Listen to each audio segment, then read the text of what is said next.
In this video, we need to talk about Discord, and yeah, this came out of absolutely nowhere. Recently, Discord has been trending again, and not for a good reason. They might have just rolled out one of the worst updates they've ever made. At first, this system was only applied in one country, the United Kingdom, but apparently they liked collecting people's profiles and IDs so much that they decided to roll it out worldwide. And this is a huge problem, because let's be honest, Discord is not exactly known for being a trustworthy platform when it comes to personal data. Starting in early March, Discord will require users to verify their age in order to access age-restricted content. And here's the crazy part. All accounts will now be set to a teen experience by default until you prove that you're an adult. So according to Discord, everyone is a teenager until proven otherwise. And the only way to prove it? Handing over your personal information. Now, at first glance, you might think this doesn't really matter. After all, most people use Discord just for calls, right? But this change goes way beyond that. If Discord thinks you're 13 years old, it will limit how you interact on the platform. Not just explicit content, but conversations, jokes, topics, things you'd normally talk about with a friend when you're 25 or 30.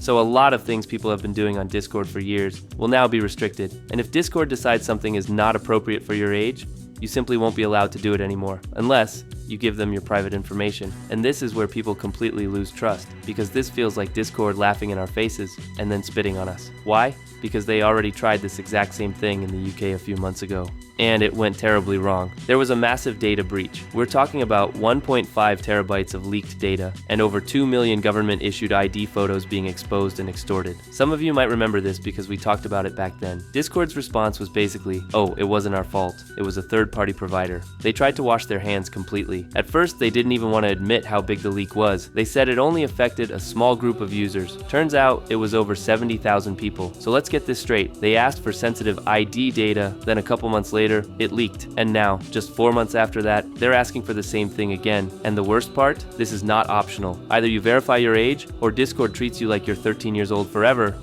Discord officially explained it like this. Discord will soon expand teen safety protections globally, including default teen settings and age assurance designed to create safer experiences. And yeah, sounds nice on paper, but nobody believes them. People immediately started pointing out that Discord suffered a data breach in October 2025, and the exact government IDs they're trying to collect again were part of that leak. Once again, everything is being justified with, we're doing this to protect children. And let me be clear, protecting kids from inappropriate content is a good thing.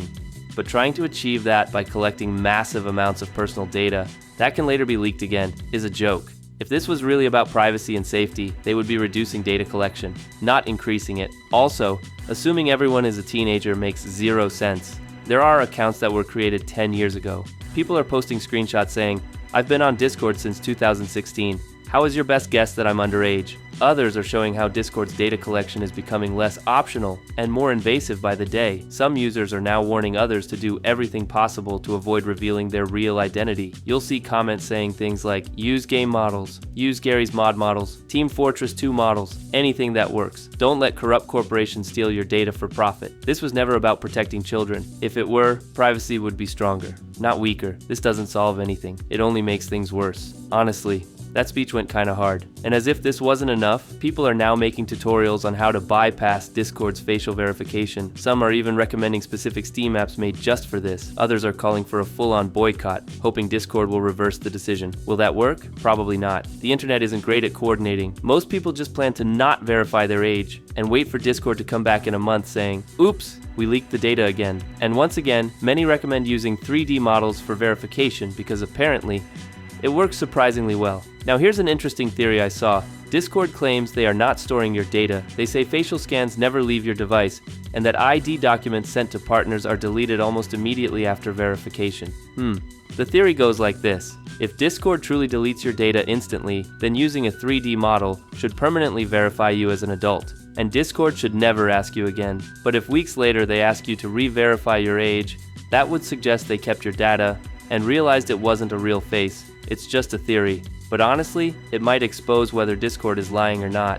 Either way, I'd love to know what you think about all this, because personally, this whole situation reminds me of a quote that says, "A fool believes everything, but a clever person understands the need for proof." Thanks for watching. I'll see you in the next video.